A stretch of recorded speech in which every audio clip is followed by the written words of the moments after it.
Hi Mark, I'm Jeff and my number is 35 and Junior. How my mind came back to life and no one knew by Ted XKC, filmed August 2015. Imagine being unable to say I'm hungry, I'm in pain, thank you, or I love you. Being trapped inside your body, a body that doesn't respond to commands. Surrounded by people, yet utterly alone. Wishing you could reach out, to connect, to comfort, to participate. For 13 long years, that was my reality. Most of us never think twice about talking, about communicating. I've thought a lot about it. I've had a lot of time to think. For the first 12 years of my life, I was a normal, happy, healthy little boy. Then everything changed. I, con- I, con- I contracted a brain infection. The doctors weren't sure what it was, but they treated me the best they could. However, I progressively got worse. Eventually, I lost my ability to control my movements, make eye contact, and finally my ability to speak. While in hospital, I desperately wanted to go home. I said to my mother, "Went home." Those were the last words I've ever spoke with my own voice.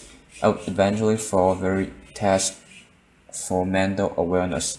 My parents were told I was as good as not there. A vegetable having the intelligence of the 3 months old baby. They were told to make me home and try to keep me comfortable until I died. My parents, in fact, my entire family's lives, because consumed by taking care of me the best they knew how. The friends drifted away. 1 year turned to two, two turned to three. It seemed like the person I once was began to disappear. The Lego blocks and electronic cir- circuits I'd loved as a boy were put away. I had been moved out of my bedroom into another more practical one.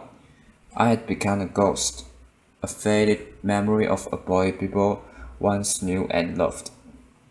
Meanwhile, my mind began knitting itself back together. Gradually, my awareness started to return, but no one realized that I had come back to life. I was aware of everything, just like any normal person. I could see and understand everything, but I couldn't find a way to let anybody know. My personality was entombed within a seemingly silent body, a vibrant mind hidden in pain sight within a creased cells. The stark reality hit me that I was going to spend the rest of my life locked inside myself, totally alone. I was trapped with only my thoughts for company. I would never be rescued. No one would ever show me tenderness. I would never talk to a friend. No one would ever love me. I had no dreams, no hope, nothing to look forward to. Well, nothing pleasant. I lived in fear, and to put in bluntly, was waiting for death to finally release me, accepting to die all alone in a care home. I don't know if it's truly possible to express in words what it's like not to be able to communicate. Your personality appears to vanish into a heavy fog, and all of your emotions and desires are constricted, stiffed, and muted within you. For me, the worst was the feeling out utter power, powerlessness,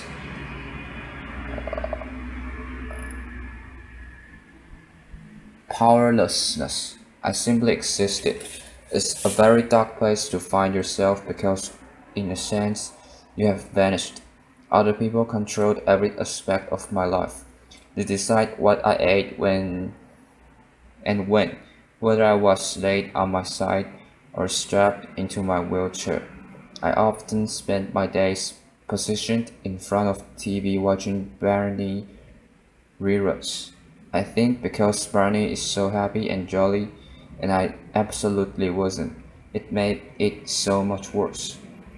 I was completely powerless to change anything in my life or people's perception of me. I was a silent, invisible observer of how people behaved when they thought no one was watching. Unfortunately, I wasn't only an observer. With no way to communicate, I became a perfect victim, a defenseless object seemingly devoid of feelings that people use to play out their darkest desires. For more than 10 years, people who were charged with my care abused me physically, verbally, and sexually, despite what they thought I did feel. The first time it happened, I was shocked and filled with disbelief. How could they do this to me? I was confused. What had I done to deserve this? Part of me wanted to cry, another part wanted to fight. Hurt, sadness, and anger flooded through me. I felt worthless. There was no one to comfort me, but neither of my parents knew this was happening. I lived in terror, knowing it would happen again and again. I just never knew when. All I knew was that I would never be the same. I remember once listening to Whitney Houston sing, "No matter what they take from me, they can't take away my dignity." And I thought to myself, you want to bet? Perhaps my parents could have found out and could have helped, but the years of constant caretaking, having to wake up every 2 hours to turn me, combined with them essentially grieving the loss of their son, had taken a toll on my mother and father. Following yet another heated argument between my parents, in a moment of despair and desperation, my mother turned to me and told me that I should die. I was shocked, but as I thought about what she said, I was filled with enormous compassion and love for my mother, yet I couldn't do nothing about it. There were many moments when I gave up, sinking into a dark abyss. I remember one particularly long moment. My dad left me alone in a car when he quickly went to buy something from the store. A random stranger walked past. I looked at me and she smiled. I may never know why, but that simple act, the fleeting moment of human connection, transformed how I was feeling, making me want to keep going. My existence was threatened by monotony, a reality that was often too much to bear, along with my thoughts.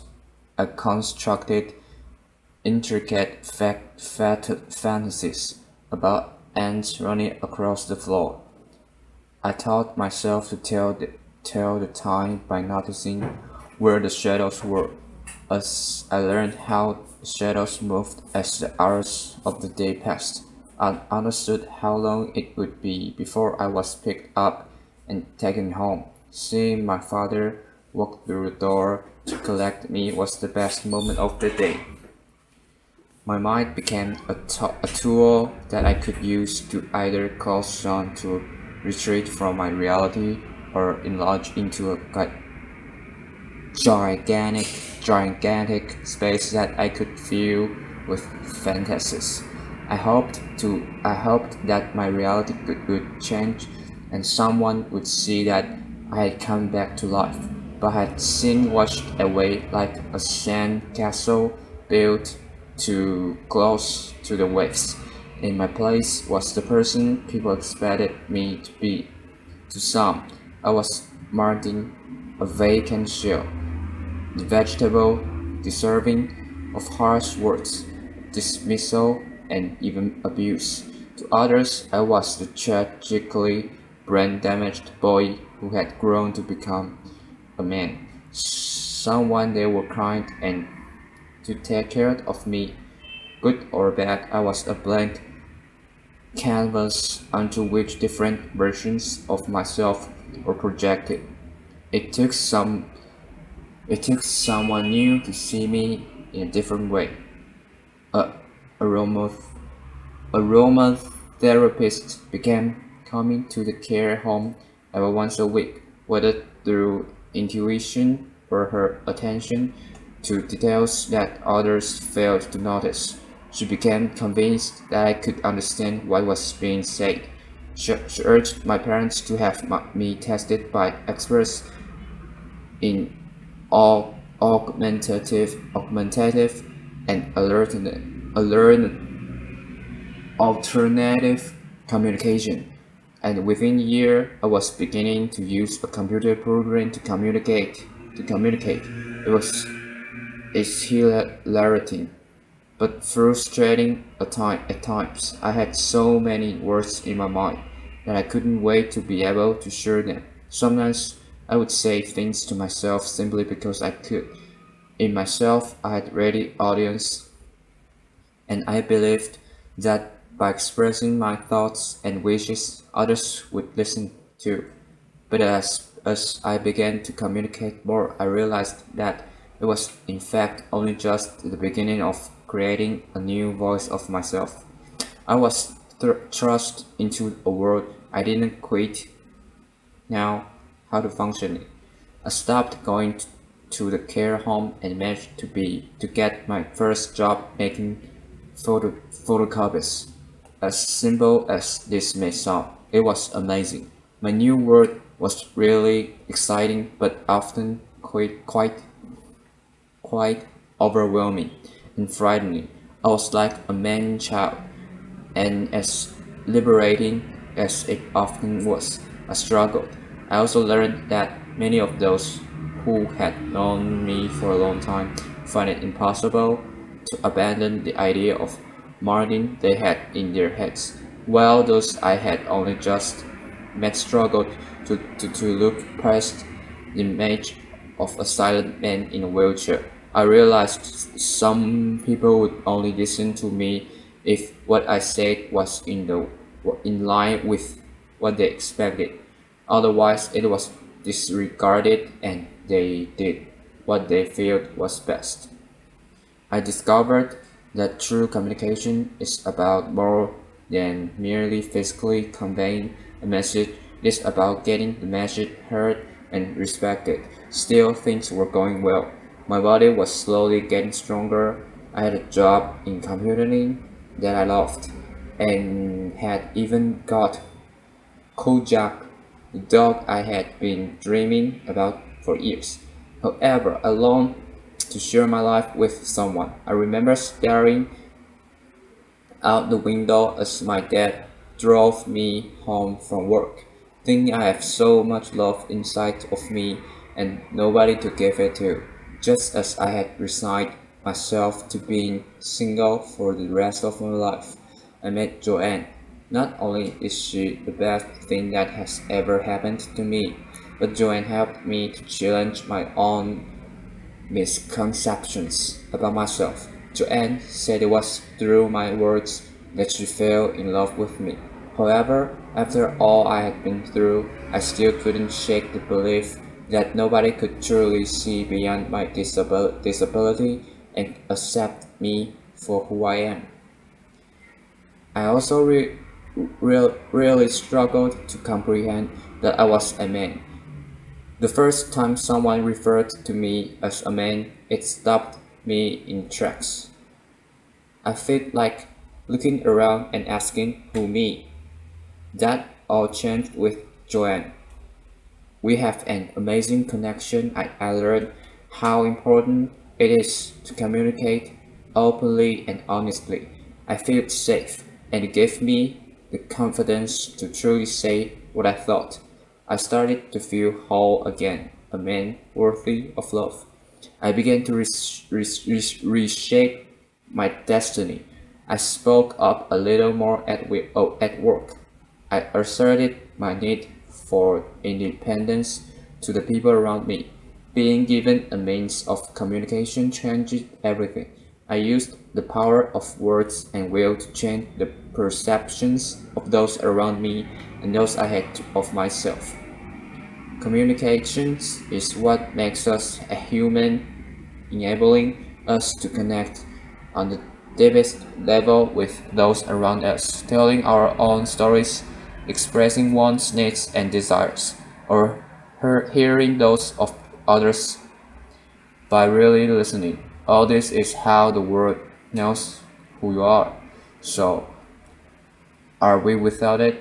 True communication increases understanding and creates a more caring and compassionate world. Once I was perceived to be an inanimate object, a mindless phantom of a boy in a wheelchair. Today I'm so much more. A husband, a son, a friend, a brother, a business owner, a first-class honors graduate, a keen amateur photographer. It is my ability to communicate that has given me all this. We are taught the actions speak louder than words, but I wonder, do they? Our words, however we communicate them, are just as powerful. Whether we speak the words without our own voices, type them with our eyes, or communicate them non-verbally to someone who speaks them for us. Words are among our most powerful tools. I have come to you through a terrible darkness, pulled from it by caring source, by language itself. The act of you listening to me today brings me farther into the light. We are sharing here together.